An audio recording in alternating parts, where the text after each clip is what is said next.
À la sortie de la commune de Divo, sur l'axe menant à la ville de Iré, cette cité immobilière fait désormais partie du paysage. À la différence des autres, celle-ci ne sera pas habitée par de potentiels acquéreurs, mais plutôt par des familles défavorisées. Un projet caritatif réalisé grâce à un appui financier de donateurs koweïtiens, sollicité par le député de Divo Commune, Famoussa Koulibaly. Ce samedi, le président de l'Assemblée nationale et le haut représentant du président de la République ont fait le déplacement de la capitale du Lodjibois pour inaugurer cette œuvre de bienfaisance. Le bailleur a souhaité que ceux qui vont intégrer, il n'y ait pas de musulmans, il n'y ait pas de chrétiens, il n'y ait pas de Dida, il n'y ait pas de Senoufo, il n'y ait pas de Baoulé, mais que ce soit la Côte d'Ivoire en miniature. Ce projet n'aurait pu avoir lieu sans l'accompagnement du président de la République. Vous aurez un quartier totalement viabilisé au service et pour le bonheur des populations de Divo. Bâtie sur une superficie de 3,5 hectares, cette cité immobilière comprend entre autres 50 logements sociaux, une école primaire, un centre de santé et des lieux de culte. Le mot de gratitude des futurs bénéficiaires est dit par le député maire de Guitry, appuyé en ce sens par le président du conseil régional du Lodjibois et le représentant du parrain de l'événement, le ministre d'État Téné Birahima Ouattara. Chers donateurs, grâce à votre générosité, nos populations pourront jouir d'un certain nombre de privilèges.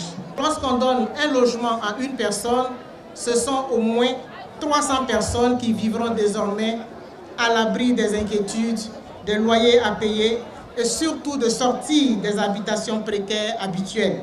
Vous savez, il y a ce que fait le président de la République. Chacun d'entre nous cadre, il y a ce que nous pouvons faire pour nos régions grâce à notre carnet d'adresses.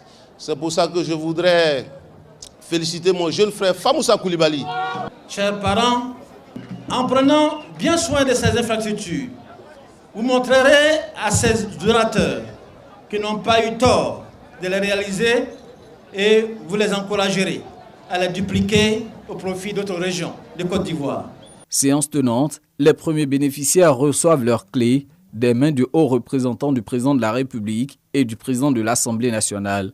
Pour ces deux personnalités, cet édifice doit incarner l'idéal du vivre ensemble prôné par le président Alassane Ouattara dans la région du Lodjibois. J'en appelle aujourd'hui à l'union, à la solidarité et à la fraternité de tous les cadres et filles de cette région. En restant unis, vous surmonterez tous les obstacles et mènerez Divo vers un avenir de prospérité. La force de Lodjibois réside dans la qualité de ces hommes. Mais sans la conjugaison de leurs compétences, le Lodjibois n'est pas une grande région. C'est pour cela qu'il faut que le Lodjibois soit un seul corps, gagné par la qualité de ces hommes et de ces femmes. Donateurs, élus et cadres de la région du Lodjibois émettent le vœu de voir cet édifice porter le nom du président Alassane Ouattara.